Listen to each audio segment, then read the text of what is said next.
Hi, everybody. We're now live again, but this time my phone died. That's what happened. I was live streaming off my phone, and I guess my charger doesn't have enough juice to charge it and live stream it. So if you've been watching before, great. Feel free to plug in. I hopefully you get the notification for it, but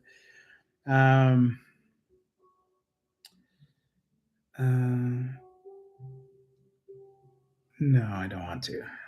I had to download Chrome so I could apparently use my forward cam on my laptop, which I thought was really weird. So I'm just like, okay, cool. But now that I'm looking at it, my phone, but just make sure I have a full charge before I do a live stream. Kind of funny, but so this is where I'm at with my pendant here. You're looking at it. It's kind of how it's coming with the copper and the silver together. But gotta finish the back here. So we're just doing real simple stuff.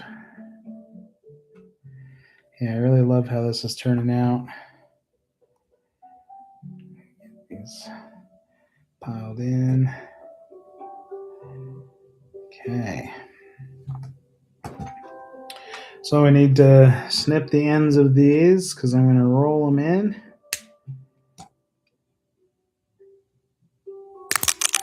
Oh, shit.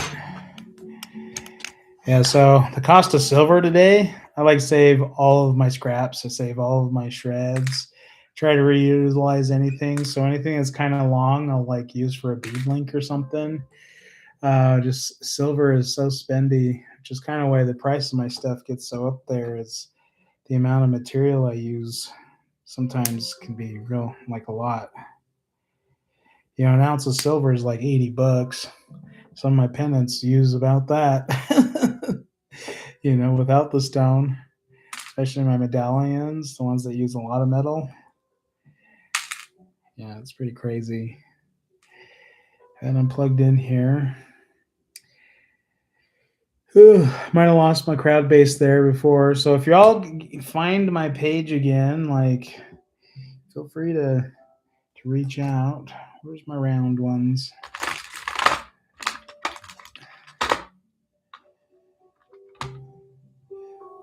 All right, I'll just use my flat ones. So be it. So we're finishing up this pendant here.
I need my chat open. I just realized.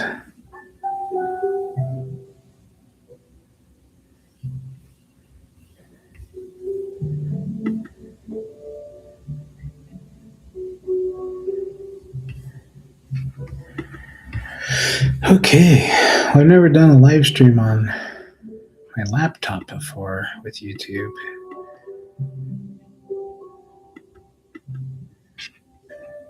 Pop out dashboard.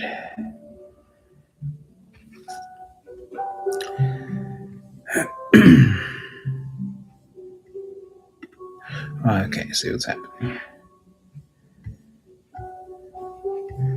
So where?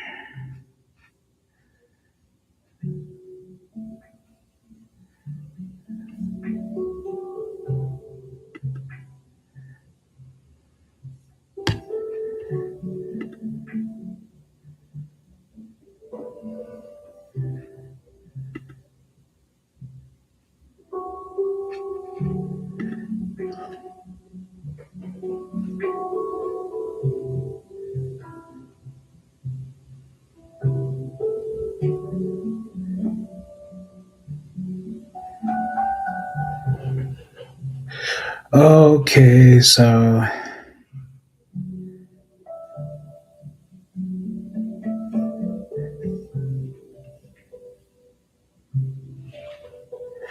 what? I said it for not for kids though. Interesting.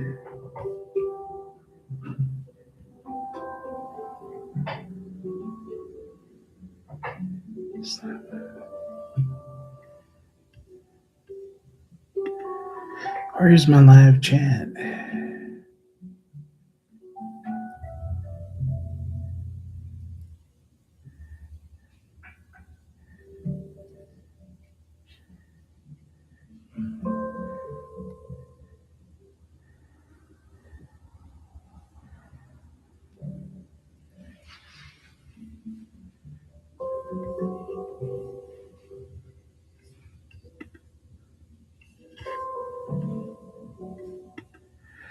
It's not made for kids. Why is that there?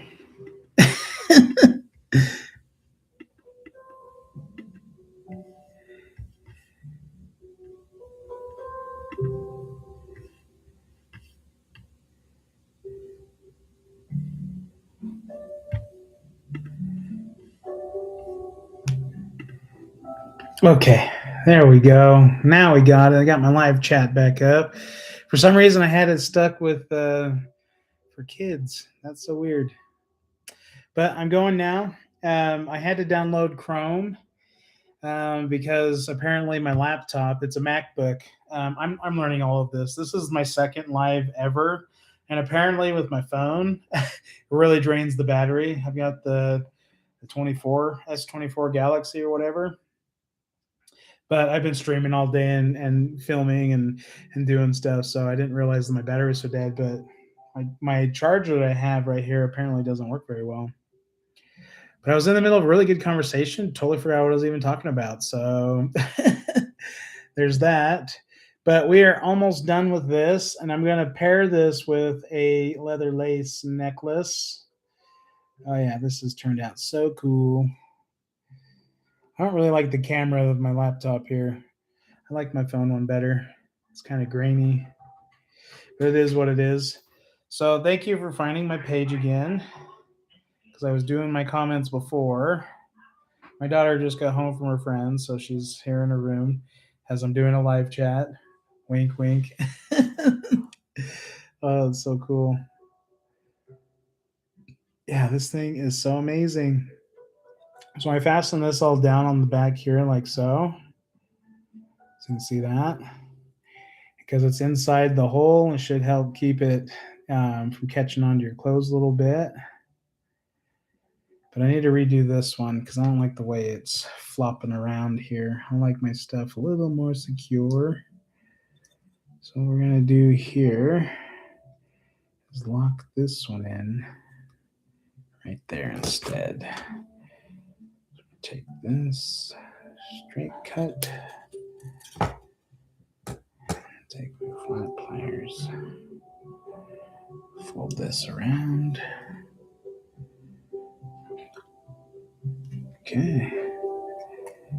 Bend that one down slightly. Crimp it down.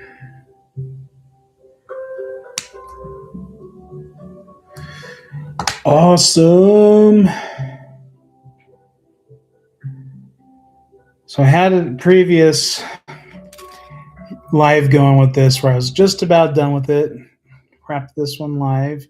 Really simple. You can kind of see the bail here. Sorry, my camera, I need to invert it. I'll figure these out later. But it's like a mirror, like it's an opposite. It's not my mirror look that I like. But yeah, there's my pattern there. But I wrap this one live. It's my first one. I'm gonna have to adjust these though because I need to see how the sunlight shines on it so I can get the shine to pop through this one a little better. But just can't see it, but it's super blue. My last video that I had, it was like super amazing. It'll post up after 24 hours once you get that on there. But our next step here is to just make sure everything is buttoned up tight.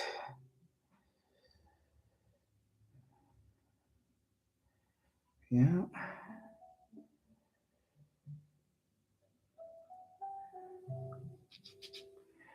Alrighty. Where is my... Okay, I'll be right back.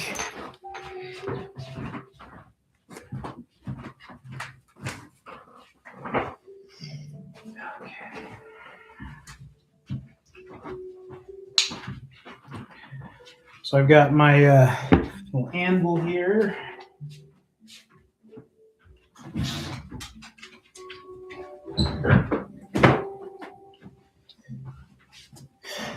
Okay. I was wondering if I can head back out to hang out with Tori again. So Lee had to drop me off here early because they had to take care of some things, but it's still kind of a hangout. Yeah, that's fine. Okay. Also, Samara, I was asking if I can hang out at her house tomorrow for New Year's. New Year's? Yeah. Yeah. Yeah. I'm not doing anything New Year's. I don't have any plans for New Year's. Okay, so I can. You know me, I do my own rituals and stuff. Yeah. Okay. Get ready for the new year. The fire horse is happening in February. Yeah. I just got done watching Honey Golden's video with Richard.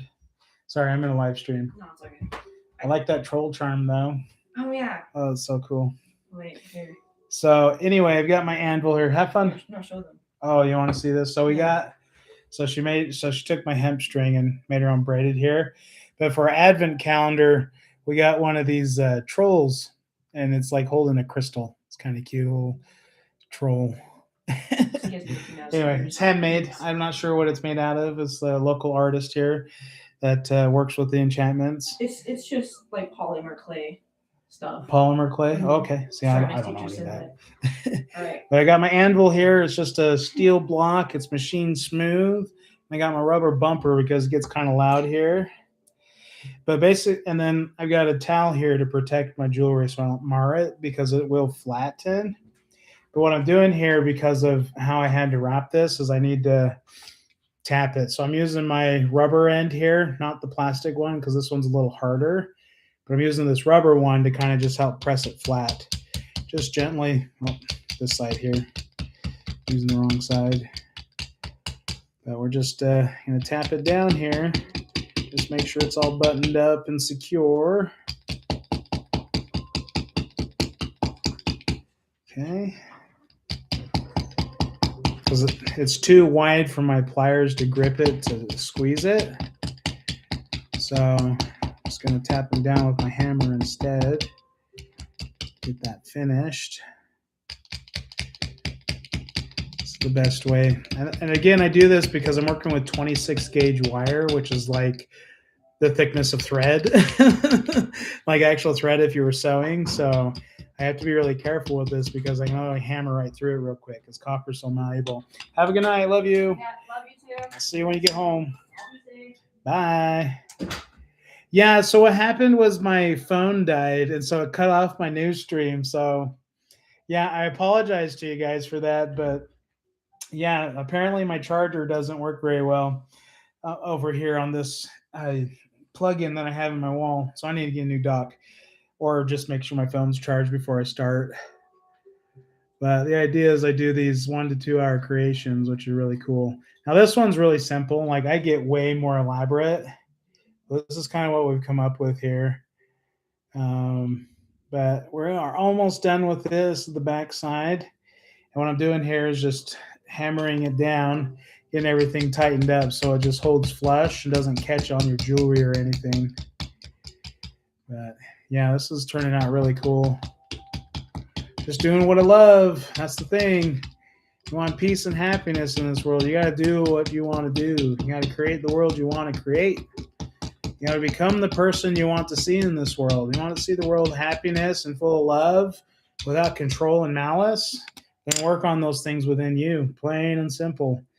If you're controlling the world and trying to control people, your world's just going to be more miserable. We're at the time right now that if you're sending out negative energy vibes, it's going to come right back on you. Like it's just wild how it's just wild. But I think I'm doing, just in my journey, I'm on my dark night of the soul that just started, and it's really testing me. It's challenging me. Okay, so what's next? We got to make a necklace for this. So I'm going to oxidize this. I'm not going to do it on the live. We'll do it later because I'm going to have several pieces I'm going to oxidize at once. But this is basically what it is. So stay tuned to my Instagram and my Facebook. This is where my high quality photos go on to get the sheen. I also need to adjust the donut here so that it can capture the sunlight a little better. But the best way to do it is with the sun. Obviously, there's no sunlight right now, so because the sun goes away at like 5 o'clock. But in my last live stream, if you look at the recording of it, yeah, I think I have it upside down. You have it upside down, but you see that blue sheen in there. Anyway, I want to capture it a little differently. So when you're wearing it right here, right below your throat, it's the perfect spot for this little pendant. But my beard would cover it where I want it. That's why I have mine over my heart here, my talisman, my labradorite. This is the same stone. I don't know if it's from the same stone, but it is labradorite, both of these. So it's going to go on. So we got to make a necklace. Where is my leather? I just got back from vacation, and I took my whole tool shop with me, so I don't know where anything's at. Oh, I totally forgot. This is my next one I'm going to want to do, is green aventurine. I like doing donut medallions because the energy flow on these ones, they're like a torus field. So if you imagine energy coming out and around and then up underneath and flowing in this direction, same way. That's why these donut medallions are really cool, because it harnesses that energy when it's over your heart. Your heart is the energy source for this, and so you're amplifying this frequency through your body with one of these. It's not witchcraft and sorcery. Science proves this. But yeah, this is another one I want to do. It's going to be another cool one. All right, necklace. I got to get my leather lace. Where is it, Fox? Where is it, Fox? It's my little husky. You little husky. Oh, you little husky. Oh, he's going to start wooing at me. Oh. You saying hello to everybody? And he's like, no, screw you. Oh, you're so funny. You're so funny. You're so funny. Okay.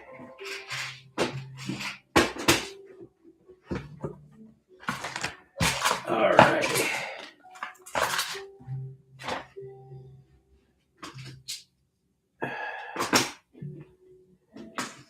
Perfect.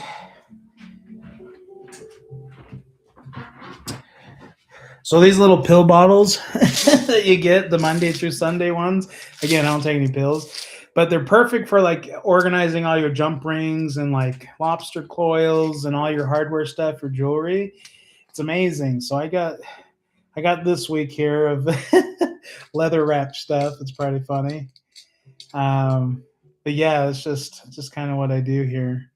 I like to reuse things. My mom will give me stuff or throw stuff out. I'm like, hey, I can use that. It's a perfect organizer container for these small, little, tiny, intricate stuff. So what I'm doing here is I'm making a leather lace necklace. I use suede. I like to use suede because it's super soft on the skin, doesn't irritate you at all. I have yet to meet anyone that has an allergy to it, but I have seen people with allergy to metals. So I'm kind of weary of that, especially like your cheap ones, your nickel. Here they are. These pliers. So what we're doing here is we are taking this little clamp. Let me grab my needle nose so I can show you what I'm working with here. Again, I got really big fingers. You can see what I'm working with. So you can see that there.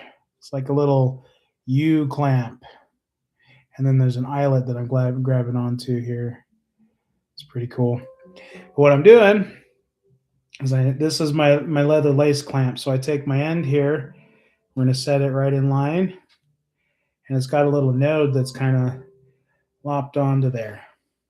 Okay. So you're going to hold it onto your string like so. Just kind of squeeze in. Now I grab these pliers here because they have this little weird shape, if you will, with the teeth in the middle. Anyway, so what I'm doing here is we're going to crimp it down, squeeze that in place so it locks in. Okay. I'm going to take my little teeth side here. So I'm doing with that. And then we just go, we just squeeze it. And it's going to pinch it down. And so what that does is it adds a little dimple on the inside to lock the leather into the clamp that you did here. Okay. So once that's done, then I use my forward ones here. And then I just kind of squeeze it all down so it doesn't agitate the skin. Okay. And that's just metal. Okay. So that's your attachment. Okay. Most of the necklaces that I make for like stuff like this, like these kind of like talisman like ones that are big, my standard length that I send out is going to be a 20-inch necklace because I find that it fits most people. Right between the collarbone to heart area is where it rests. So I do a 20-inch necklace on both of them. So what I do is I just grab my ruler, measure 10 inches, and then fold it in half and cut it about 20 inches. Very simple. So we're going to take that and snip it. Okay. I'm going to put the other little tiny clasper thingy on there. Pull those together.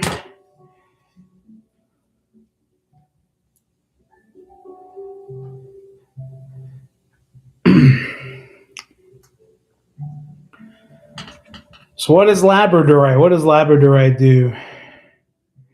Oh, emerald is my birthstone and one of my favorite stones. But I found a stone that I want to get my hands on that you'll have to look into is uvalite garnet. Uvalite, UVA garnet. Oh my gosh, uvalite garnet.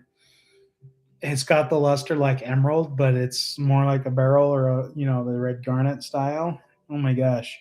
But emerald's my birthstone. Absolutely love it. I will one day own a high luster emerald cut emerald that I want to have crusted into something. I don't know yet, but I will have one day and I'll craft it and forge it, do what I got to do.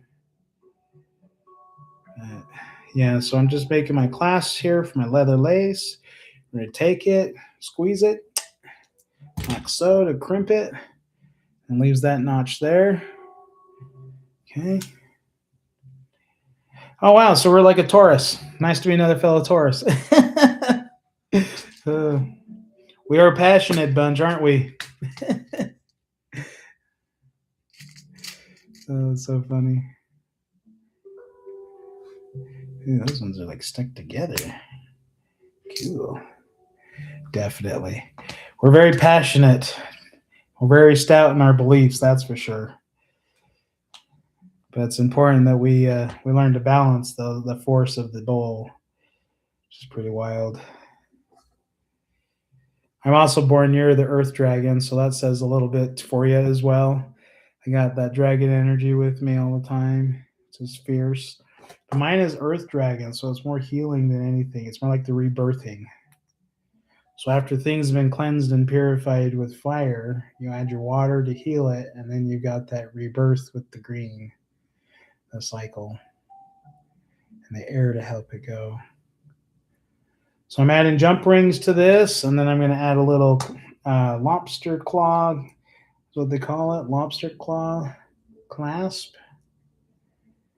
But again, my fingers are massive, so I have to like use precision small tools to do all my stuff. Oh, I need a clasp for this too. Oh, in this box. Come here, box.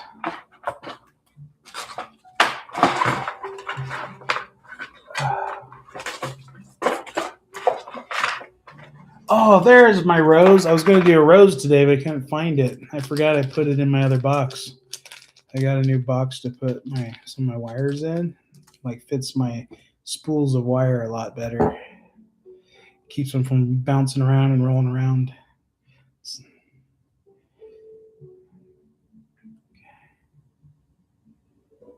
Okay. So that's our necklace there. Let's thread it through.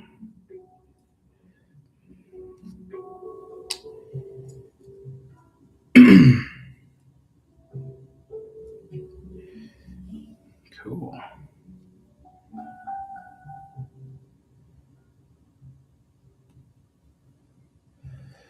Okay, so there's your leather lace necklace.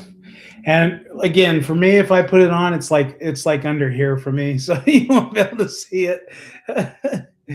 But yeah, May 15th. That's my dad's birthday is May 16th. Mine is May 3rd. My incarnation date, May 3rd. But I was born in '88, so that's a year of the Earth Dragon in '88. It's pretty wild. But anyway, I appreciate you guys tuning in to this. I'm pretty much done with this creation here. But what I'm going to do is just do my patina and my oxidation with this, and just kind of give it a really like masculine feel. I feel whoever's going to have this has a powerful masculine energy. And that's kind of what I channeled this on. And I think Sylvia in the other one was saying do beads on it. So we added some more beads to it. If I can get it. Yeah, the lighting of this sucks. I need a real studio. Okay, I'm going to track that into my world, a studio, to make these tutorials. Yeah, this is super cool. Yeah, I'm already feeling the energies pulsing through this one. So the silver and the copper, you're fusing the energies of both the sun and the moon together when you're fusing those energies. So you have divine masculine, divine feminine energies flowing through this together.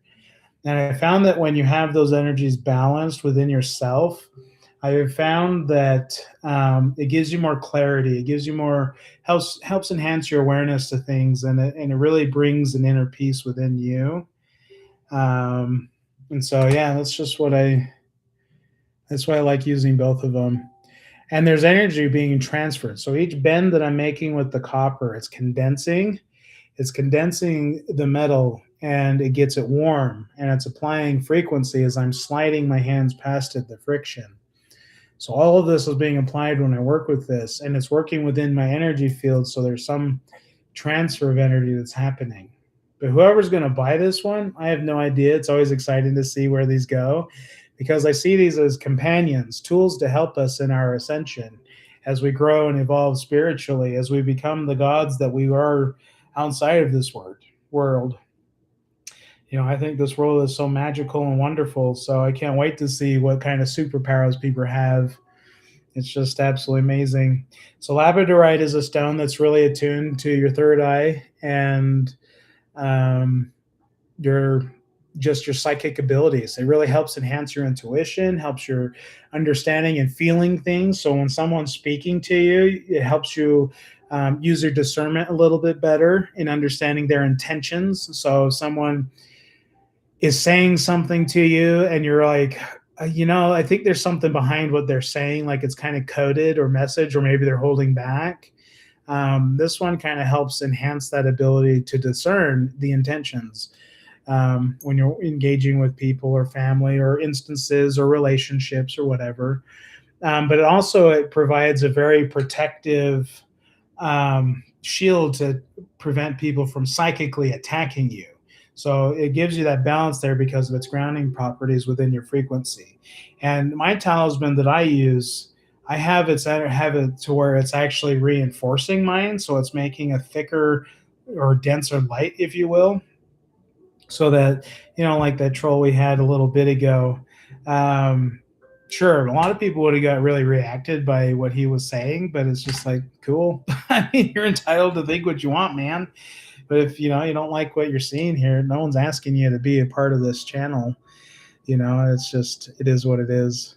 But the labradorite, for me at least, it helps with my meditation. So when I'm connecting to the astral and I use my orb here, my rainbow obsidian orb, which this one was made from dragon breath long time ago and it resurfaced, but it's got like an eyeball in it. Well, this is my wise dragon orb. So this is the one that I use in my meditations when I get into unlocking things and understanding things in the astral. When my third eye is open, which it is right now, I can see the mandalas. This one helps me understand what I'm seeing when I get into universal knowledge. It's pretty cool. But what I tune into is just frequency. I just look into the love part. I just look into just, yeah. So when I'm understanding, so it's like, hey, what can I learn about labradorite? Well, I'm going to use my rainbow signal. We go into a deep meditation, and then we ponder on what a labradorite is. I start seeing the sacred geometry. So I'll have my orb here. I'll be holding it, and then when we get in, that's when I'm holding this in my hand, and we're feeling it, and it's pretty cool. But this is an ability that I've been developing. I don't know how to explain how it happened, but it does. But I feel harmonic frequency with everything that I'm touching, all these stones. So this is goldstone, and it's packed full of copper, but it's super exciting. It's like happy. It's like a birthday party's going on inside these things. It's kind of how I'm associating it. And maybe because I got really connected with my inner child, I think may have been a part of that too, is with my inner child. That's how I'm perceiving what happens with these crystals, because I get these images of things that are from my childhood memories that pop up. And I'm like, oh, that's crazy. Oh, hi, Tina. Welcome. You found it. Yay, you're back. So my phone cut off if you were tuned in before, and it cut my live stream because my battery died.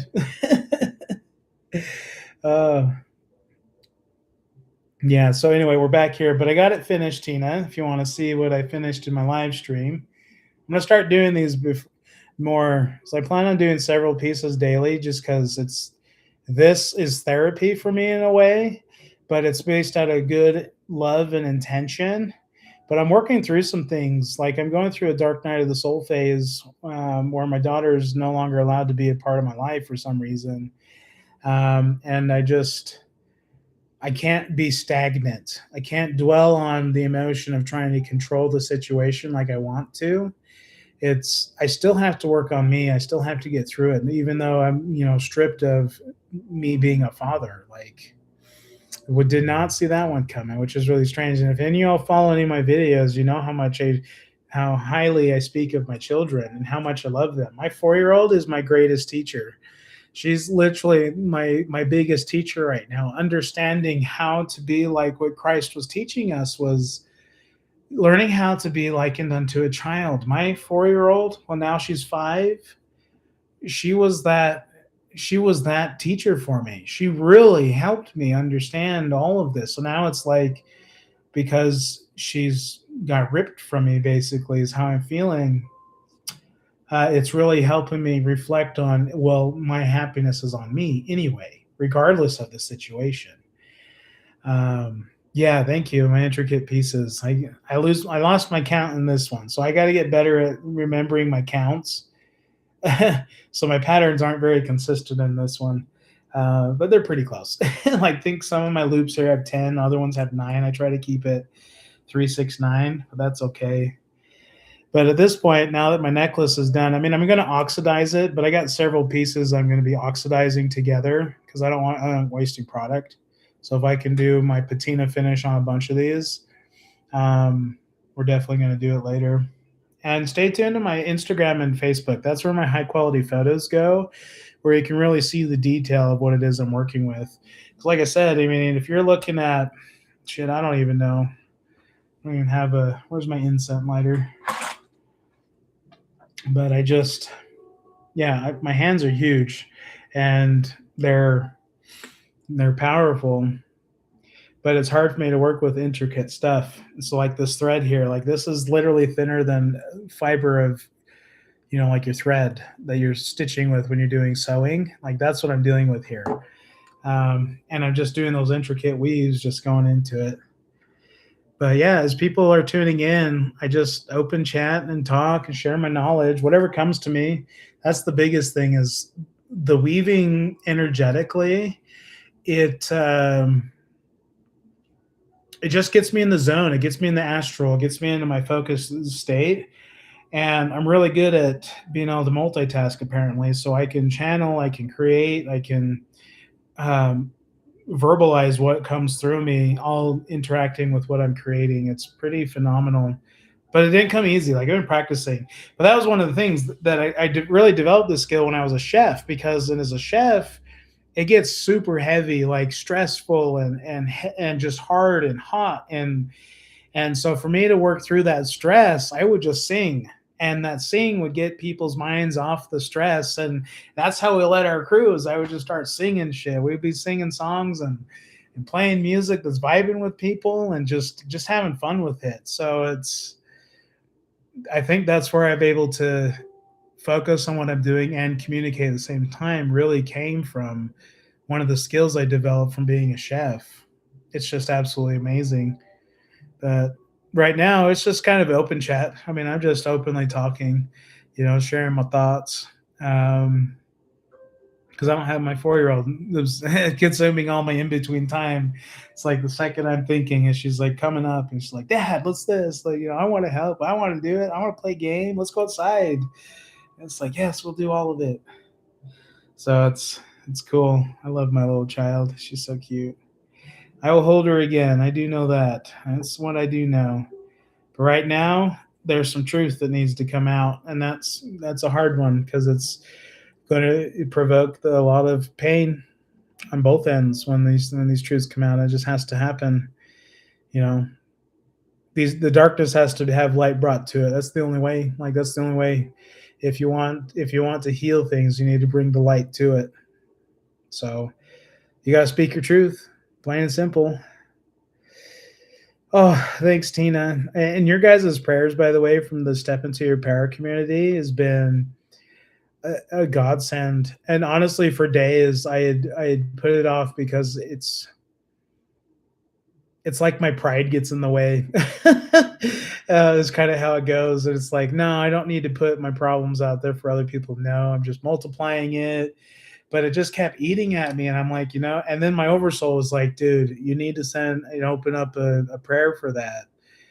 Because the power of prayer, like I've been talking about it. And when I opened that chat for that prayer, I mean, it took me a long time to write it because I could hardly see. There was so much emotion because I was just hurting so bad. But I'm glad I did, because when it comes to collective prayer, there's something magical to it, and I was open to receive the blessing too, and I rebounded really really quick. I hope it does too, Angela. I think it will. There's no hope. I'm pretty certain it will. The biggest thing is I want peace. There's no reason why what happened should have happened. There's absolutely nothing. And I think what's happened is the other party is still stuck in their traumas, their past, and they're projecting whatever they're seeing as if that's what I'm doing, and it's not. Oh, thanks, Tina. I'll definitely check it out. Trying to find this video. Oh, that's so funny. Yeah, I'll help you find it. I got the links for everything. I try to make everything public. But the prayers that I had through really helped me absolve a lot of the initial like tearing of the wound, the stab in the heart, the shredding it open. That initial pain was hard. And it took me days to actually reach out to the community and just asked for help, and it helped. Like, it literally within 24 hours, I felt like myself again. I went and did karaoke and I sang to get most of my frustration out. I just kind of, I just did it, you know. Thank you. Yeah, my courage, it didn't come easy, and I really got a lot of backbone working as a chef. I attribute most of my boldness from that. It kind of hardened me in the sense of I don't care what people think about me. Because, man, you're dealing with all sorts of things in that industry. You work with all types of people from all walks of life. But I don't know, just with what laid on me, you are too, Angela. Yeah, I think I have seen you on there now that I think about it. I just see your little thumbnail there. But ultimately, I love that community. Like, I only use my Facebook and my Insta to share my creations. I don't really use it for anything else anymore. Just because let's just say you're scrolling and like on Facebook, you get that part where it's the reels, and it might be a reel that's low vibe just to get you hooked in there. That little fish hook they throw. And even if you sit on it for 3 seconds, it's like it tells the algorithm you want to see more of that. The next thing you know, as you're scrolling, you start seeing more of that. And that's why I don't like it. I don't like It's like I don't even have to see something negative for 1 second before it starts feeding me more of it. What do I sing? Oh my gosh. So last Friday, I had a lot of emotion I needed to get out. So the songs that I picked was The Door by Teddy Swims. Absolutely love that song. That kind of tells the story about me picking myself up after I got kicked out. The woman I built my life with and worked hard to build something together with, and we had a child with, she just threw me out. And so that song helped me overcome that, like picking myself up. I'm glad I did. I'm glad I shut the door on that. Because she's an energy vampire. That's really what it was. And she's still trying to suck my energy. She's probably seen my YouTube and doesn't like what she sees because she's like, that guy's so evil. But really, I'm not. I just speak my truth. And if you're triggered by a truth, then it's probably something you're dealing with on the inside you haven't resolved. So the next song I sang after The Door by Teddy Swims was That's Life by Frank Sinatra. And then the one I was going to do after that was Wrong Way by Sublime. Yeah, so yeah, all about that. Yeah, it's hard. And I think that this was laid on me at the start of me building my YouTube page, because as I'm going through this, I'm going to be voicing my truth. I'm going to broadcast it. I don't care, because there are other fathers that want to be a part of their child's lives and are dealing with difficult other parents. And it's unfair, because really at the end of the day, the children are who's affected by it most. And being so young and impressionable, it's important that we give, if we want to break the cycle of chaos, we got to give it with love. And so it's important that a mother and a father is involved with their children, and they're actively involved. They're engaged with their children. So yeah, there's more than just having the time with my child. I actually I've postured myself to do my work with my children, because that's how we're interacting. My family's all creator bodies. We all create. And so, it's important that we do this. So I'm going to be broadcasting my journey with the courts and my experience with it, and keep it kind and gentle. Now, granted, I'll be flowing through the motions, but I'm learning how to respond to situations peacefully and calmly with a level head, rather than react with emotion and want to, let my masculine power take over. That pride and that ego that can be it's addicting, really. Like, as a man, it's addicting, but we need to find balance with it. And so that's my journey and my healing, is learning how to tap into my divine feminine. And yeah, Tina, the truth does prevail. The truth will come out.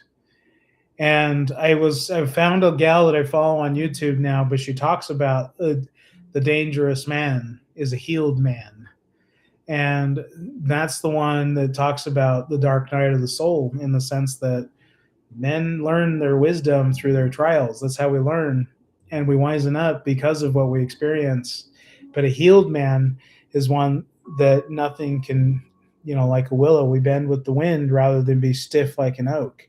We bend more like a willow because we have more understanding. And the truth prevails. Like, I'm not afraid to speak my truth now. I've been through 3 custody battles with my oldest, and I was afraid then. I was afraid to speak any truth. I was trying to play the peace role. And because I didn't stand up, it made my daughter suffering more. It was crazy. But in the end, love wins. That's really what it came down to. All the battle that I've had with my oldest, she now lives with me full time and she wants to be a part of my life. Always. Love prevails. So I already have a success story with the courts and fighting for my child. Like my oldest, her mom wanted to put her up for adoption. So I had to go and file for adoption for my own kid. Like that's what happened. Now at 21, obviously there was no way that they would allow me to adopt, but through blood, my family would have been first right to adopt my biological child, which means that my parents would have had guardianship and I would have been involved in her life as a father. Um, but at the last minute, she's like, I'm keeping my baby. And so, yeah, it was crazy. Try to get it. And so, yeah, when she saw that my parents were the adoptive parents, oh man, she's like, nope, I'm keeping my child. And then it only created more problems and misery. But I'm pretty reasonable. I'm trying to learn, patience. Yeah, love always wins. Learn to be quiet and learn. You're right, and I do learn a lot by listening, which helps me respond better to situational awareness. Listening more and kind of feeling into it a little bit. Like, is this for my higher interest, or is this trying to sap me of my energy? Because my energy is special and private, and that's why I do these. Because I'm in a good point to share my energy, so I'm going to do lives when I'm feeling good. But yeah, it's just love always wins. That's the bottom line. Even when you're down, the only thing that's going to allow you to pick yourself up is just by loving yourself. Like that troll before said, he clearly was giving his power away to a corpse on a wall, which is really sad because potentially he has more potential tapping into who his real God soul is. Like, because we're all eternal. We're all, after this death, there's no judgment. We come here for the full immersive experience of this life. That's it. It's just, what are you going to do with this life? You're going to sit and go out in misery, or are you going to do something good about it? You're going to create something, or are you going to sit here and wallow in self-pity? Do something about it. It's hard. Sure. I'm like, but that's why I'm using my voice, because there are men just like me, single dads working their ass off, trying to provide for their kids, and they got a difficult partner, and all they want is just to spend time with their kids. Like, really, when men say this is what I want, they really just mean that's what they want. There's no hidden meaning behind anything, unless they're a narcissist or, a sociopath of some sort. That's a little different. But most authentic, genuine men, when they say something, that's what they mean. There's no in between. There's no reading between the lines in the book. Selfishness and lies. Yeah. Yeah. Oh, man. I was told that my daughter hates coming to my house. She hates spending time with me, and she never wants to come over again. That's what I was told on Christmas. And this was a few days after her birthday, that we had the most amazing birthday celebration on the 21st. So I get told that that's what it is. And until this gets established through the courts, the mom will have her in her custody until that's established. Cool. And again, I've been through this before. I know how the courts work. So it could be, I'm hoping it's by the end of January that we get this resolved. Once the truth starts coming out, that I've been documenting because I play this thing smart. It's gonna, it comes to my word against hers. So I just started logging everything. I don't care, good and bad, doesn't matter. I want the story to be authentic and true. And I just, it's important that people know how to stand up for themselves. Men are not powerless when it comes to having rights to your children, and my oldest is testament of that. It wasn't a matter of winning or losing. It really was a matter of doing what's good for my children, and love prevails. Like, it was really just out of love. Yeah. So inappropriate conversation I constantly talked about around her. Yeah, the defamation.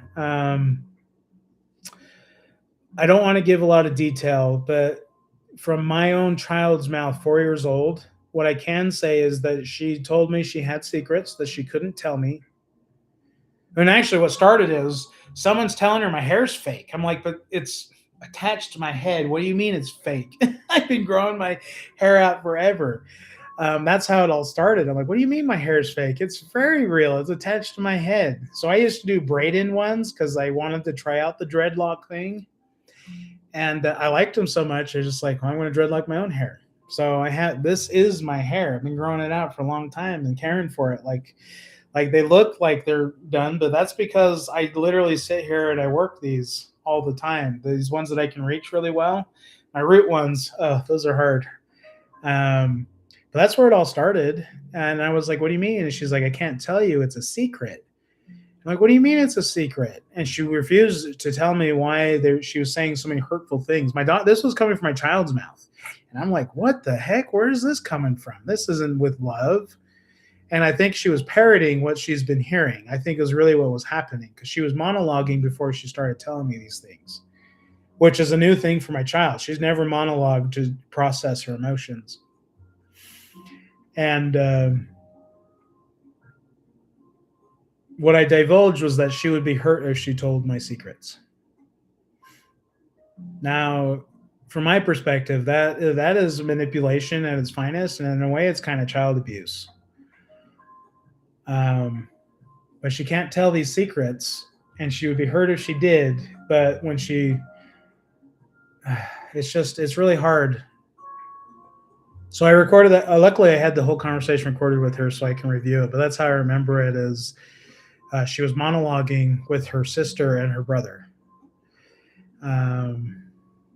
It's just, yeah, and really the children that are coming into this world right now, they're not going to tolerate bullshit energy. That's really what it is. The low vibe stuff, they want nothing to do with it. But manipulative people that are masters of what they do, they have it figured out, and they're really good at playing victim when it serves them best. And in this fragile situation with my child, with what's been being told and said about me, there isn't much I can do because it only edifies what they're saying. So how do I process that? How do I fight back? How do I defend myself? How do I defend my child? How do I, it's like all these things, go through my head. And really, it's like, okay, what can I do? I'm just going to speak my truth, plain and simple. I've been documenting, I've been recording, I've been doing all these things for custody purposes. And it's just like, I have to. But I'm going to speak my truth. Yeah, there's 2 felons in the home. One of them's a child abuser, logged in the books on public records. You can find that. Sure. Like, I have to bring all this to light. Because really what I want is peace. What we had is 2-week interval exchanges. She stayed with me 2 weeks. She stayed with her mother 2 weeks. We both had our time. We both had our time away, because let me tell you, it's nice not having a 4-year-old consuming all your energy day in and day out. It's nice having those breaks. But I mean, granted, I'm in a position where I want to have her all the time. Yeah, sure. I love having her. Now that I can work from home, yeah, I want all that. But I don't want to take that away from the mother either, because she deserves it too.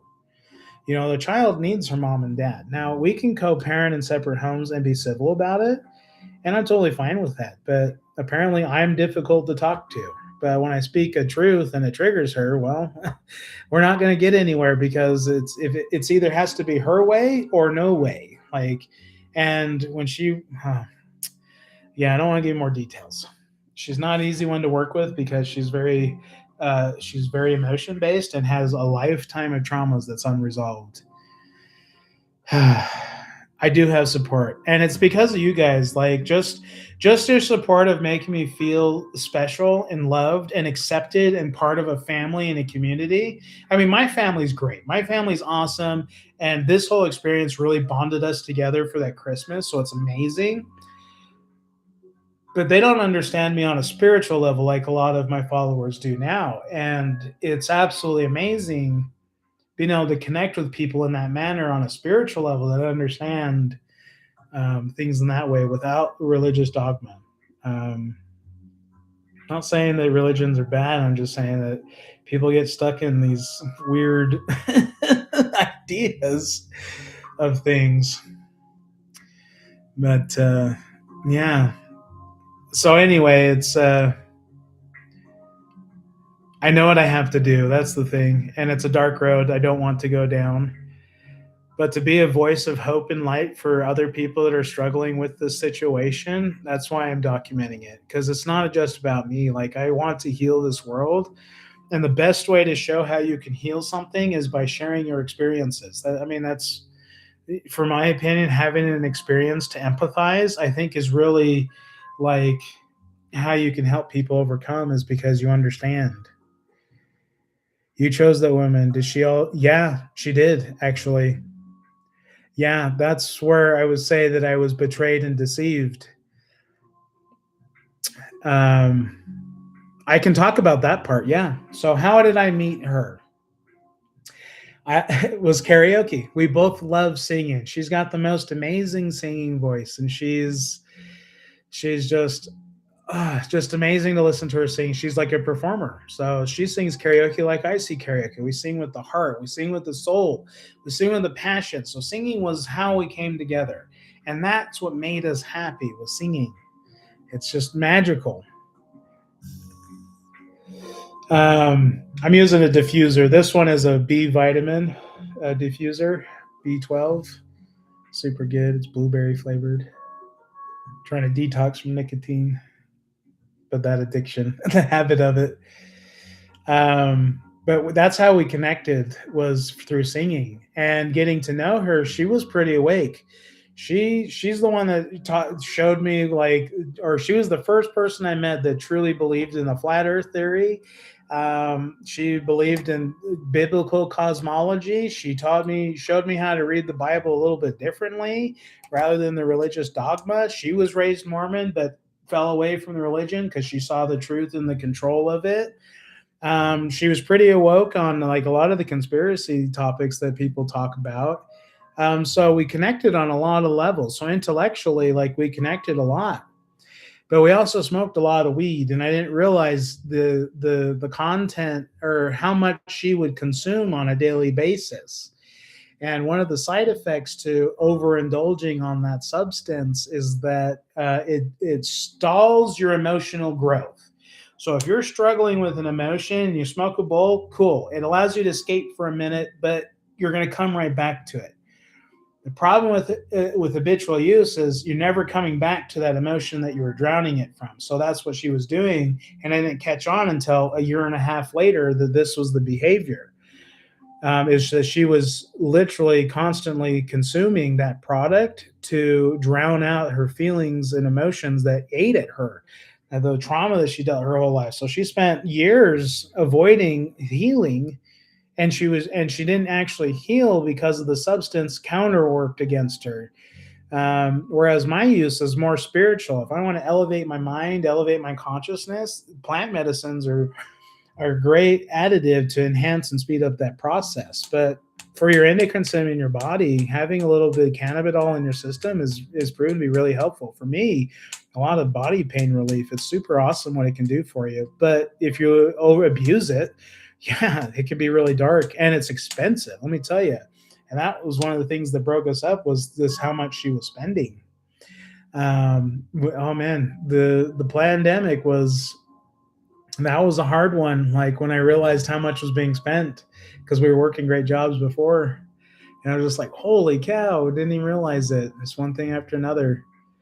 But when she got pregnant, that's when the mask came off. That's when I started seeing who she really was.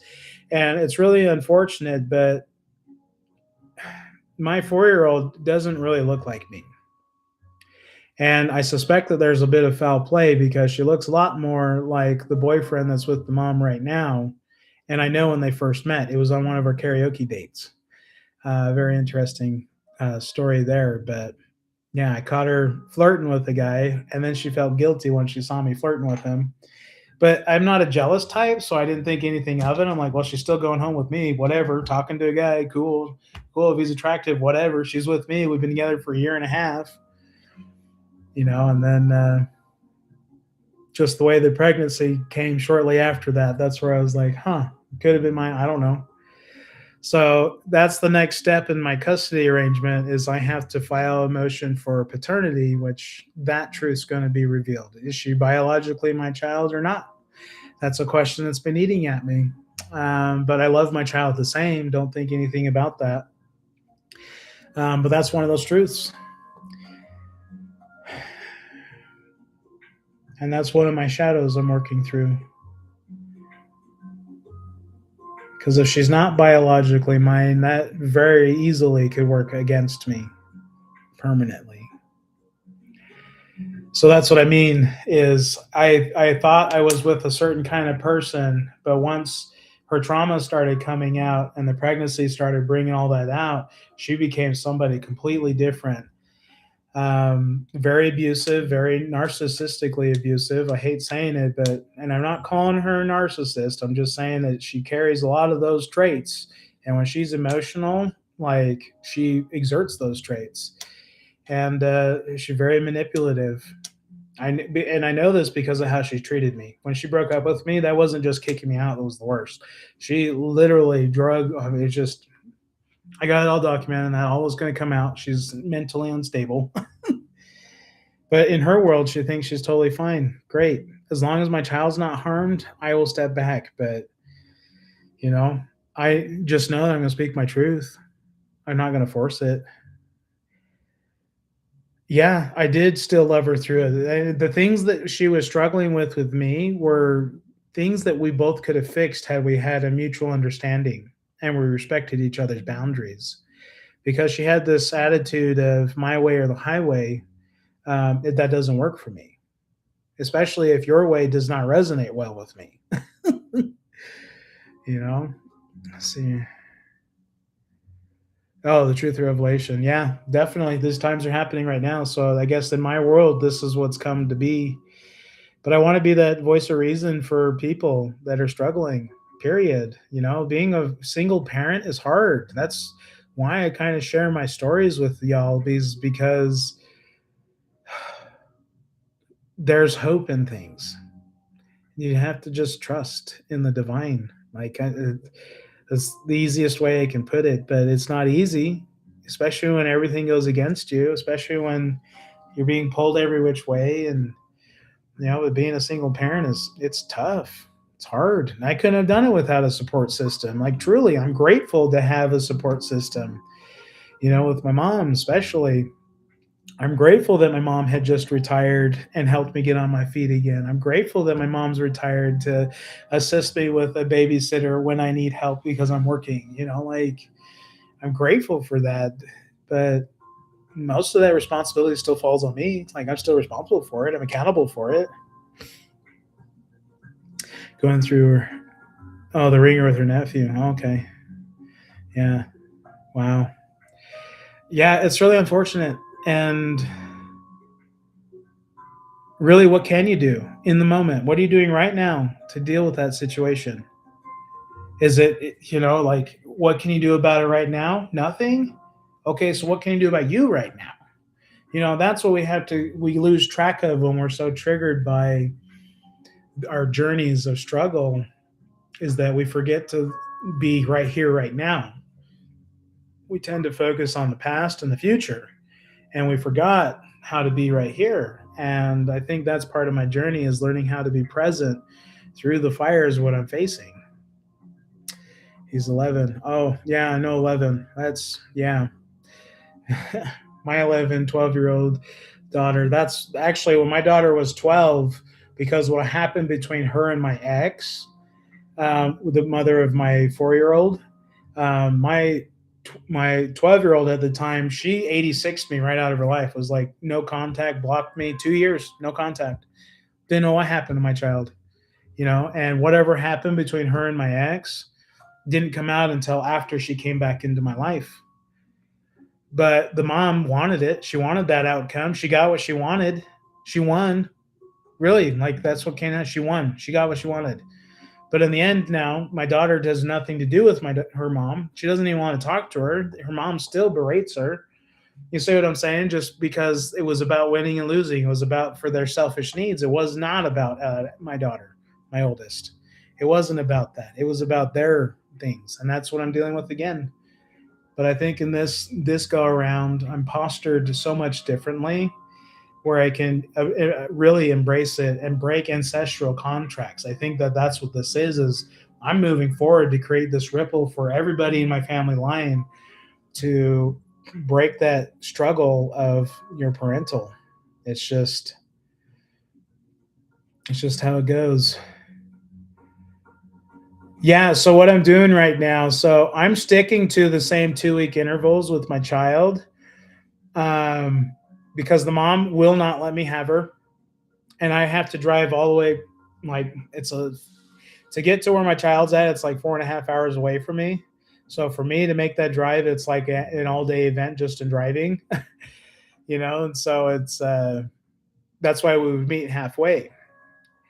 But because her mom's withholding her entirely from me, won't even let me have her, not even for a weekend or overnight, not even that. It's like you don't get her at all. I told her, I was like, fine, if this is how you want to play, so be it. But on my 2 weeks that we originally agreed on, that you were totally fine with for years, I'm going to be sending videos. And so I send random 1 minute reels, just addressed to my daughter. And I do it with my face because I want that to trigger my ex to be like, I'm sick and tired of this. You can have your child back. But I'm also learning how she's manipulating that. So it'll go a full day without being reviewed, meaning my child doesn't see it when I send it. Rather, it's next day, and it just shows red. There's no reaction. There's nothing that follows up behind it. No video for my child, which is really strange because my daughter loves making videos with me. I got a whole reel full of them in my phone, so I know what my child is like because I have her in my care.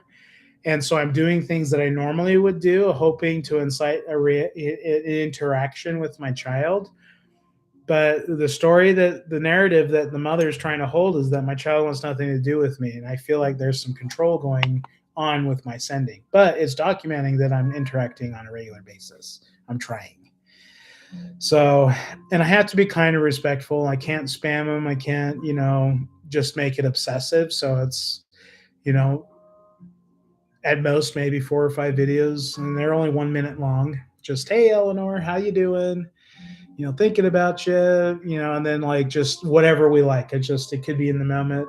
Like last night, I sent her a video of snuggling with her Hello Kitty plushie that she got for her birthday because she had a Hello Kitty birthday, and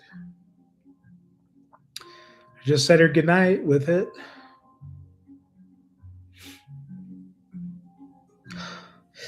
Man, it's hard when I think about it, but I have to do those painful things to, like, I have to prove my worthiness. I know I'm worthy. I know I love my child. Why do I have to prove this again? And it's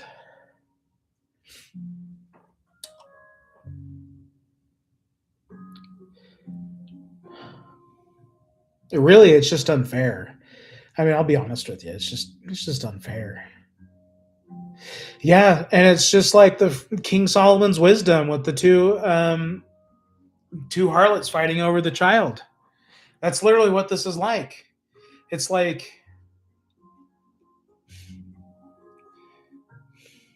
yeah, the one that really was their true mother was the one that said, no, let the child live. She can have it.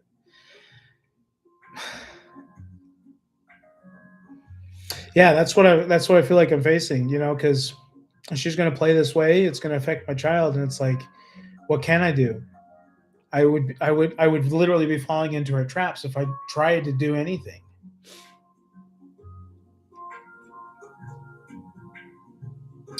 So the letting go, that was that I'm still struggling with that one. Um, because I don't want to. I did. My child is my world. Like a father and their daughters. I mean, that's a powerful bond, and I've held her, coddled her, snuggled her, bare skin from day one.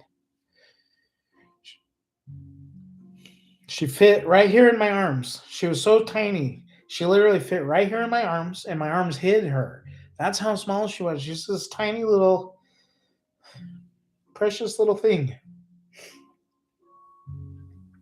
She was amazing. Saw her like on day one, right out of the womb, eyes are open, looking around, smiling. She didn't cry very much. They cried because they had to get her to pass the amniotic fluid out of her lungs. But the poking, the prodding, the she just was curious, just looking around. I watched from the moment she took her first breath. It was powerful. It was beautiful. Um, yeah, and that's what I mean is I've been a part of my child's life since day one, and for all of this to unfold the way it did, I'm just like, what did I do? Like, I didn't want to leave her in the first place. I got kicked out, and she gave me 3 days. It's just it's interesting, but my voice is just to help inspire others that it's possible. Like I'm just a real dude. I'm just doing normal, real things, trying to make my peace in this world and bring light and happiness. And it's funny how the world just likes to dish a little curveball at you and be like, we're gonna shake things up and spice it up a little bit. Because where's no excitement if you don't have things thrown at you, right?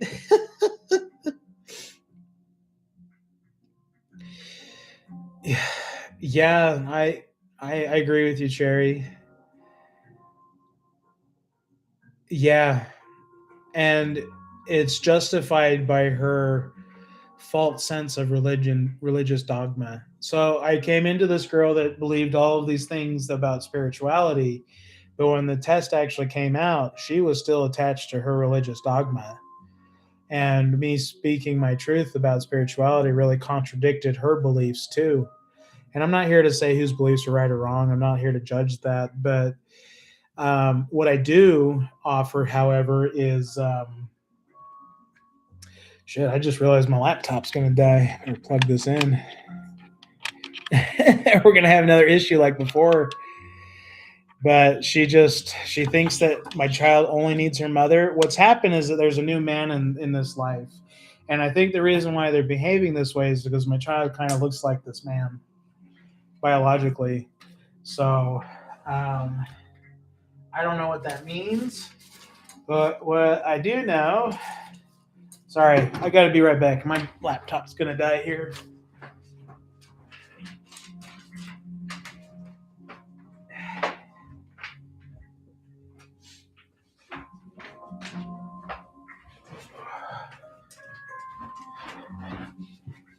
Ugh. I'm learning all of this, by the way. This is my second, well, I guess now third live stream. So I'm learning how to do these. So these are purely experimental. I'm kind of getting a feel for how live streaming works. So I don't have a point or purpose. If we're here for all night, I don't care. I'm open to talk to people if they're willing to listen. Because I'm here by myself. My daughter's out enjoying her Christmas break with her friends, having a gay old time. It's awesome. But yeah, there it goes, charging. We're good. Okay, I'm glad that happened because it got me out of that heaviness for a minute. Ooh, yeah. So Right. I don't understand what she's getting out of it. I think okay. So this is how she liked to play. So the whole over the last couple years since we had broken up, she literally gave me back everything that had a memory tied to me, right down to the Tupperware bowl without a lid. She handed it to me and said, I didn't know if you wanted it. Like some of the things she was giving back to me, like after a breakup, people just throw that out, donate it, give it to the DI. They just get rid of it, right? I don't want this. She deliberately made it a point to hand it to me. She's been trying to erase the memory of me all this time. And the last piece is my child.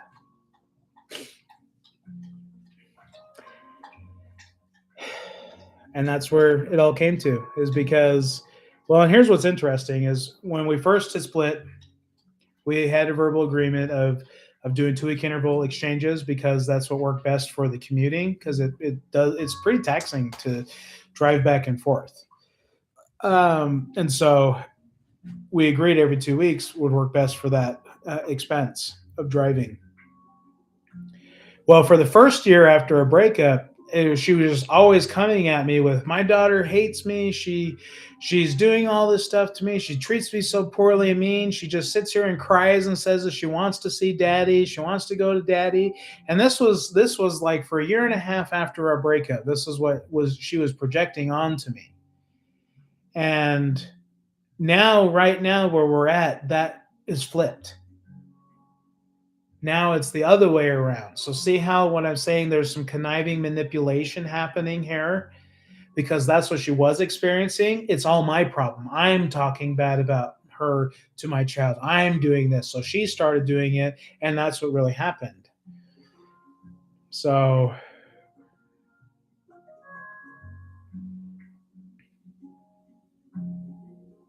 yeah, I got a text today that yeah, I'm not going to share that on here because it's live. But she definitely likes to jab at me, try to get me to get emotionally arisen.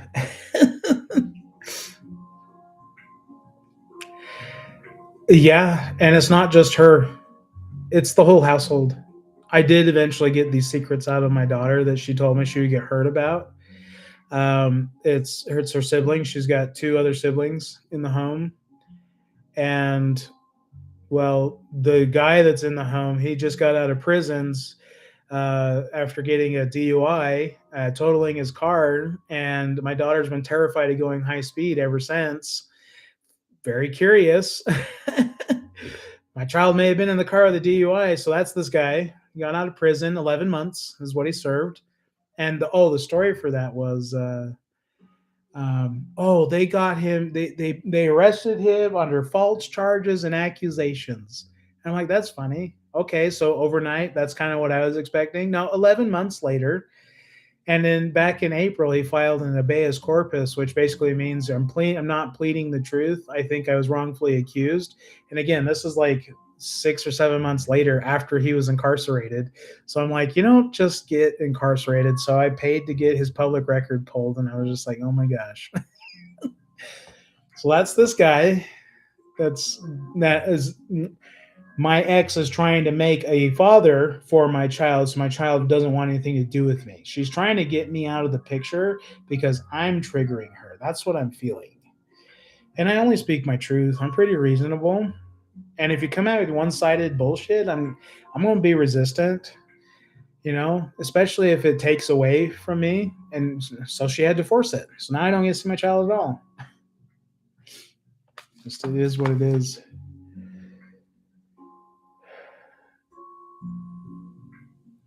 See, no, because your daughter actually tells her she can't say the secrets. Yeah. Yeah. Yeah, I got the secrets out. She did end up telling me, and I was glad I recorded it too. But the things that were being said, a child of that age wouldn't create that on their own. The things that were being said was there's a lot of grooming that's been happening, a lot of manipulation, a lot of gaslighting, because my daughter does stand up for herself. That's the thing. She does stand up for things that she feels strongly against. And I think there was a lot of gaslighting that happened because she doesn't do that anymore. She kind of,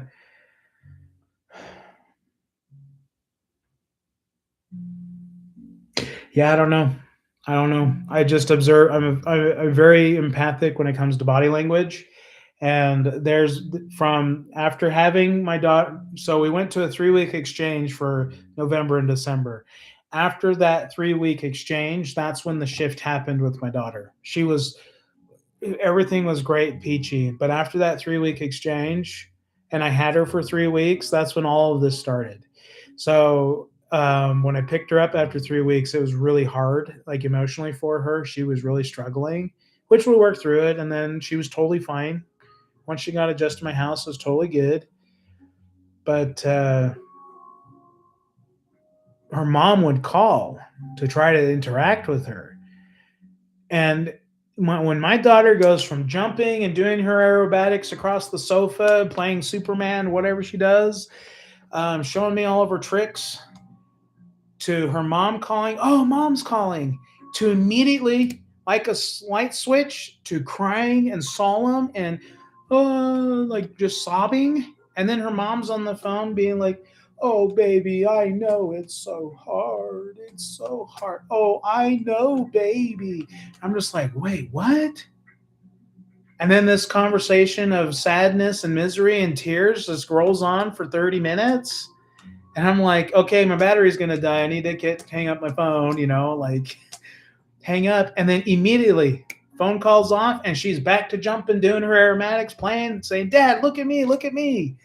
Like, that's what I mean by obvious. It's obvious.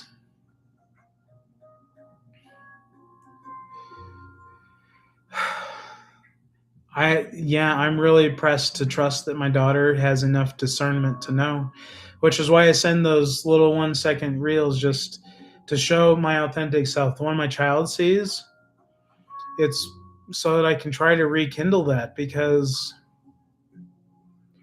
what happened is it's pretty profound. It's disturbing. It's kind of hard, but I'm trying to love it all the same. It's like the questions I ask is, what am I meant to learn from this? And a lot of it is just that comes to me is just trust the process.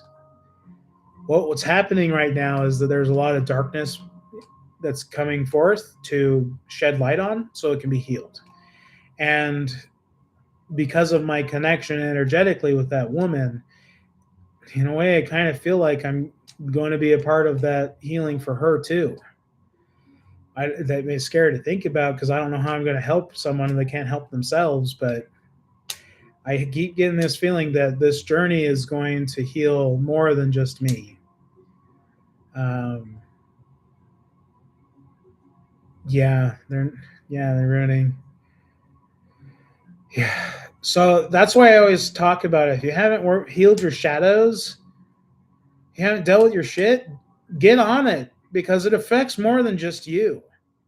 Like, there's a ripple that's created. Like, I don't even know how to explain it, but this is just what I'm doing with my child right now. This like, that's what I mean. Get your shit figured out. Deal with your shadows. Work through your traumas. Really, the things that have hurt you in the past, really let go of them. It's so important. And I'm going through this because of somebody that didn't do their own due diligence and work on themselves. Now, since I've been out here in Idaho, I've been really working on myself, like really more than I ever have, which has led me to where I'm at now. And I love being right here, right now.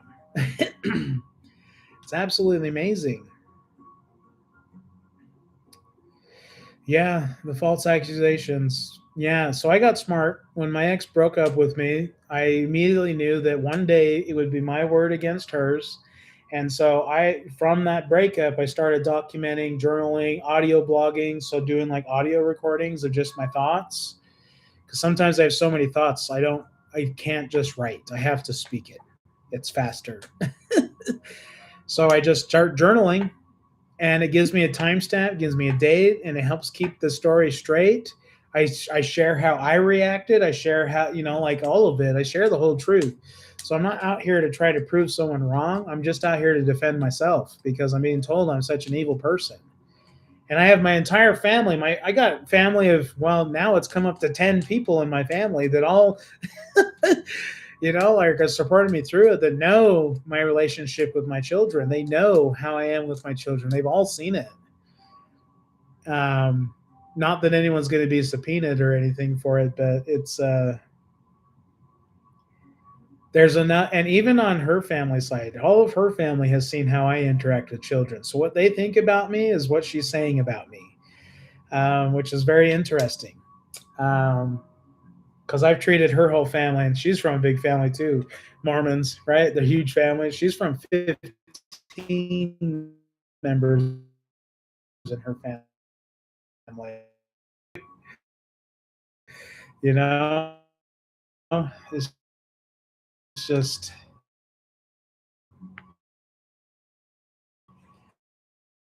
yeah, I don't know, but my battery apparently is going to die. My internet's glitching, so I need to process and reassess, learn about my life, learn about who I am, what I represent, learn about the compassion that's in me.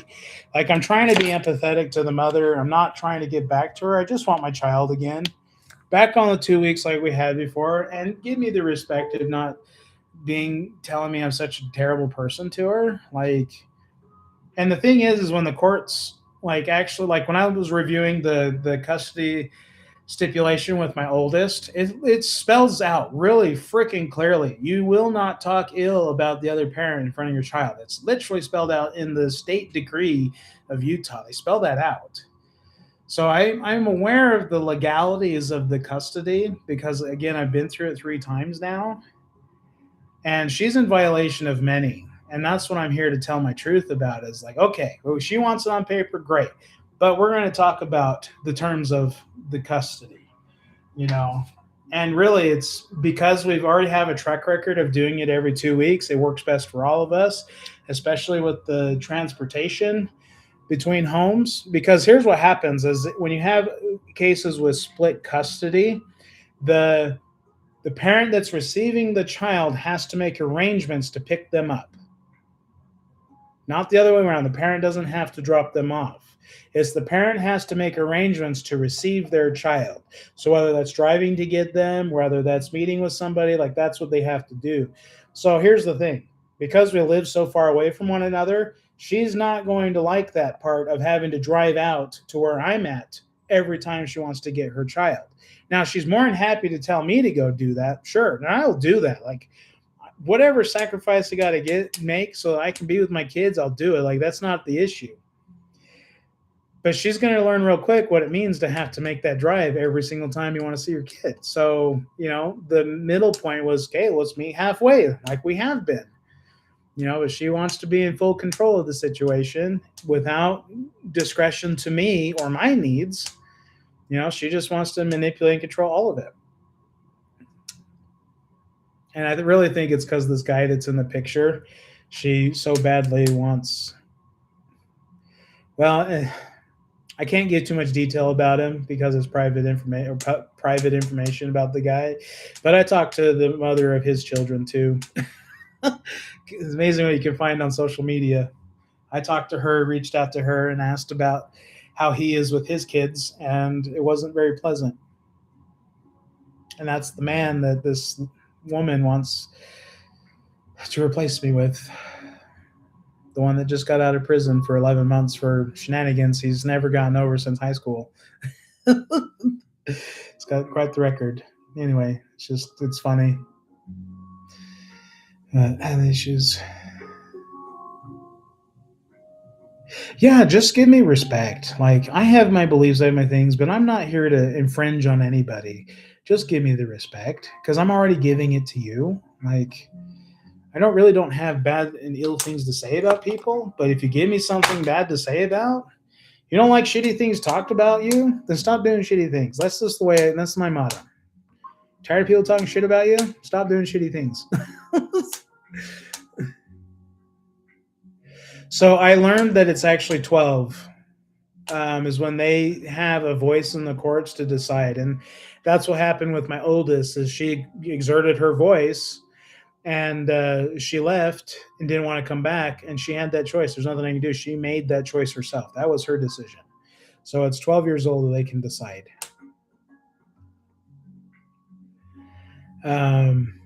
And then 2 years later, my oldest moved back in with me when I got kicked out.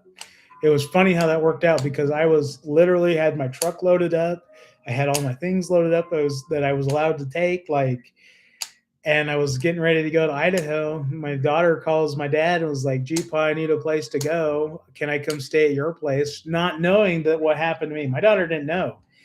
And so my dad's like, "Hey, so Addison's on her way over here. She needs a place to go." And I'm like, "Oh, perfect." So it's just like she comes over and I'm like, "Hey, Sally kicked me out. I'm moving to Idaho. You're welcome to get in the car with me right now and we'll go right now. I don't care. I'm leaving." And she's like, "Yeah, let's do it." And so she got in the car with me. She left her mom, no contact. And we both started out to Idaho on a new journey, new life, trying not like I only had $300 in my pocket when I got kicked out. And my dad helped me with the truck to haul a U-Haul trailer, to haul my truck because it's a 64 Chevy.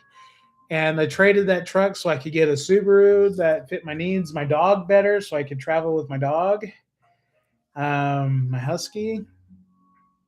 And yeah, it's amazing how I had a support system to help me get on my feet again. And it's amazing that I had the resiliency to get on my feet again with just a little bit, you know. No, I'm actually not bombarded with your questions, but it kind of helps me get my keeps my conversation in check and flowing on. Yeah, Tina, it does. It pains my heart when other children are used as weapons, and that's really what it is.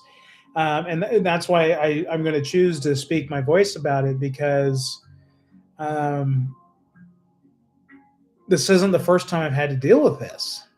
Like two different people, two different children, and I'm dealing with it all the same. I'm just like, there's a lot of kids out here that are dealing with this. Parents that can't resolve their issues. Like I would much rather just sit in mediation and have a notarized paper based on our verbal agreements and have it signed and say, "Okay, that's that. Court's over. Done deal.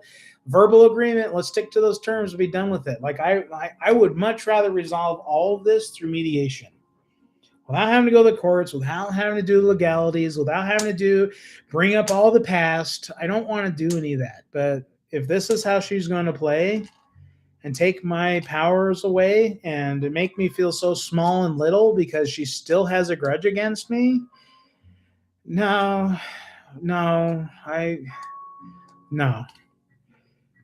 I would love it if she got on here and started chatting though, because I would love,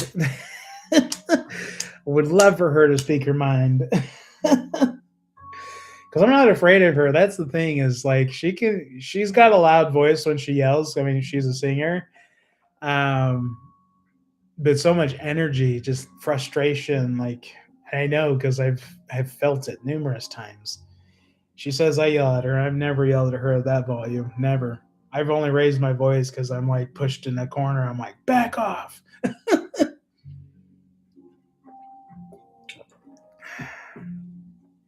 Yeah, Angel. Have a good night. Thanks for tuning in, and I appreciate it. But things are working out great. It's just we're at the beginning where we're creating. So, Angela, stay tuned for my. I am going to do a live stream tomorrow on another piece. I haven't decided on what time, but I think I'm going to do probably one of these ones tomorrow. So, this is Green Aventurine, and I think Sea Sediment Jasper is what this one is. But I'm going to do one of those tomorrow. But yeah, just creating. But I do want to go. I'm actually getting kind of hungry. I haven't eaten today. These 24-hour fasts go by faster than I know it. Next thing you know, I'm like, oh, famished. Super late too. But I am going to call this one a close. We're at an hour and 35 on this one. So,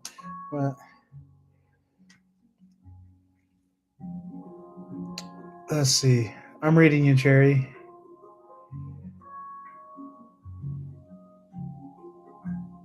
Speak with me. Oh, the verbal. Oh, like, yeah. Let me see real quick. Like, actually, like verbal, like communicate on my webinar. Is that what you're saying? Let me look here. Customization. Yeah, I just have the live reactions and live chats. All I have available. So that's what I have here.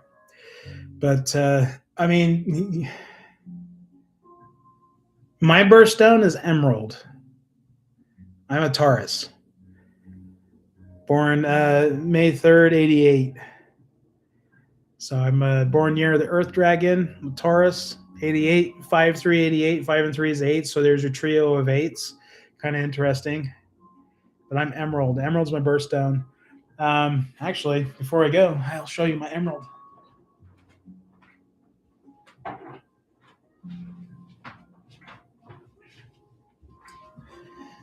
So this is my chunk of emerald that I have here. Gets really green, like about right here. What's cool about it is all this silver that's inside of it. Look at all that silver. Just love this chunk of emerald.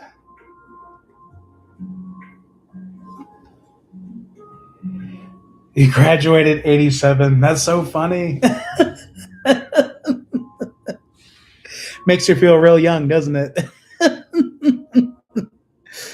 Yeah, thank you. Yeah, this is my emerald. Like I said, when I saw it with the, I think it's, I forget the ore that it is, but it's got a silvery, like brittle sheen to it. Oh, that's so funny. So that's my emerald. That's my birthstone. That's the coolest one that I have. That's for my budget right now. Yeah, that's about what I can afford for emerald. But I want like a very illustrious emerald that's emerald cut, the rectangle shape, super faceted, like pixelated.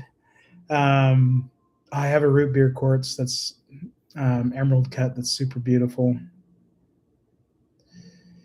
Yeah. Yeah, Cherry and Tina and everybody that's been tuned in. I am going to cut it close. I'm ready to chill down for the night. Thank you for allowing me to vent to you guys. I mean, sure, I got a little emotional there, but these wounds are fresh. Like they really just happened, and I'm healing very quickly. But it's like the stitches pop each time something else comes up, and that's what happens. So it's just got to keep healing, got to keep walking through it. So you guys have a wonderful. Oh, your dad was a Taurus. Yes, us Taurus are very sentimental types. We hold on to our memories, and we're very loving, especially in our circle of influence or crowd. As Taurians, we our family unit's tight knit, and our pack could be huge. It could be massive if we wanted it to, but we trust everyone in the herd the same. I did have great support tonight. This was amazing. You all helped me to kind of talk through some things, and again, I don't want to give too much details, for this sensitivity of what we're dealing with, but I am sharing my perspective, and that is allowed. I'm allowed to speak my side. And again, I'm not trying to talk bad on the mom, but she's not giving me much nice things to talk about. So I don't know how else to approach it. This is what's happened. This is what she's doing, and that's that. That's the truth. Don't like it? Tough. Figure it out. Oh, thank you guys. You're so supportive. Yeah, and I've had a bunch of people come in today. I don't even know what my stats are. Let's see. What are my stats? 20 views off this one. Yeah, I had close to 30, 35 people tune in for a minute on my last one. So, oh, Libra. Yeah, those are the good ones, the spirited ones. I've been seeing a lot of crazy videos of mountain goats that have GoPros attached to them. That is a wild world, let me tell you. Not saying that your goat, Libra's the sheep, but the ram or whatever. But yeah, just because even the mountain sheep, those are also crazy too. Yeah, the rams. Yeah, it's crazy. And Scorpio. Oh, the Scorpio is my favorite because they brutally just tell their truth and don't really care. Now, it's a bad thing. They're just, they like to be, a lot of the Scorpios I met, they like being by themselves, but they have a small circle of influence that they really trust. And with that circle of influence, that's when they like speak their truth and they don't care because and they mean it out of the kindness of their heart. That's really what it is. But it's in my experience with Scorpios, sometimes if you're not prepared for it, it's like, did you just insult me? And like, no, I didn't mean to. Just like, okay, you know, gotta hold space for somebody. But yeah, it's funny because my rising moon is a Scorpio rising moon, which kind of says a lot about my astrology and the Vedic. I've been talking to this gal that's really opened my eyes to astrology and understanding me a little bit better with the stars. I'm on point. Yeah, and it's not a bad thing. Like I actually, some of my best friends are Scorpios, and because I value that wisdom of just speaking their truth. Like to me, that's an admirable quality to just speak your truth and be honest with me. If you know something you don't like about me, tell me. Because I mean, sure, I'll adjust. Just how it goes. The balance. Oh, okay. So you're uh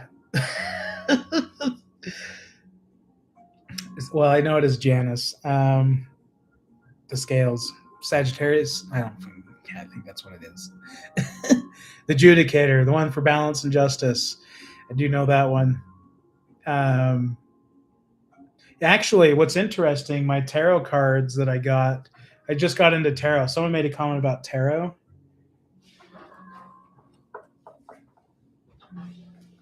So I got this one for myself, for my healing. This was a Christmas present to myself. Funny that I got this before all this raid happened. That's why I'm saying there's something divine happening here. But the one that came out to be in my deck, the energy of my deck, what it's used for is Anubis. Where is my Anubis card? So the energy in my deck that I was using this energy for it's got the scales, just like you're talking about. So this is the divine masculine healing. Oh, yeah. So Log, this one was for the grief. This was saying that I need to take it all in, embrace it, because it's going to form you into something. And that grief. So Log was a Viking that slayed a village of giants. And he had a lot of grief about it because he didn't like what he did. He lost control. But the deck of my cards energy is Anubis. And Anubis, basically the scales is weighing your heart. So if your heart and heart was heavy, the scales will tilt against your favor, and your soul on the afterlife will be consumed by the underworld god. I forget the name, but if your heart was light and filled with love and enlightened and softened, the scales will tilt in your favor, and it would allow you to find the balance and ascend your soul. So my deck is finding the balance in this. So this is my Anubis card. And the energy that I'm applying in this world, which is really interesting, tied to my inner child, is Itzamana, which is a Mayan deity that was bringing love and creation and life to all things around. And so this one is focused on connecting with the earth, connecting with the things around me in my earth. So it's super cool. But the Yeshua one is super, super amazing. And the one that keeps coming up for me, it's really funny because I tend to have reserved feelings about pleasures in this world, is the Dionysus. And this card is the one for the divine masculine of enjoying the simple pleasures in life, whatever that may be. So if I want to have a beer, go have a beer. Just don't overdo it. Don't get drunk. Be responsible. But it's just like, because I'm focused on my health, I don't consume a lot of those things. But what Dionysus card is the card for just simple indulgence. Just go and embrace it. So I'm doing more tarot reading. It's so funny how this comes out, but as I'm going through these card readings, these are super cool.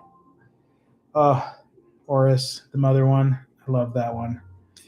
So cool. Shiva, another one that's my favorite. Yeah, I love working with these cards. So yeah, I'm getting into tarot, but I'm learning for myself. It's really what it is. A lot of yes and no's. And I prefer using my pendulum for yes and no stuff. Because that is really connected to my oversoul. So when I do my readings, I'm confirming my understanding of the cards with my tarot, and it tells me no, you're interpreting that wrong. So it's pretty interesting. I'm curious to see what happens. But I also got a general tarot, like the ones that you see other readers go. This is kind of a mini one, um, not the big one, but the full 78. So I'm learning about that one. I don't. Those ones are crazy. I don't even know like how to translate the cards yet. So I need a book. Oh yeah, I gotta go eat. I like to talk. So thanks, guys. Thanks for chatting. Have a good night, and I'll probably be on sometime tomorrow. If you want to leave in the comments later, you can just put what time works for everybody. Like I like tuning in when people are available. So I'm just trying to get a feel what time I want to create. To just do a live stream of one creation. I'll be creating multiple throughout the day, but yeah, just let me know in your comments. I'm just kind of experimenting because I want to schedule things that people can tune into like a series or whatever and just do my annuals. So y'all have a good night. I'm going to end this now. Thank you for your wisdom and bless you all. Bless you all. I'm sending you much love and blessings, each and every one of you. Thank you so much. I'll see you in the astral. Bye.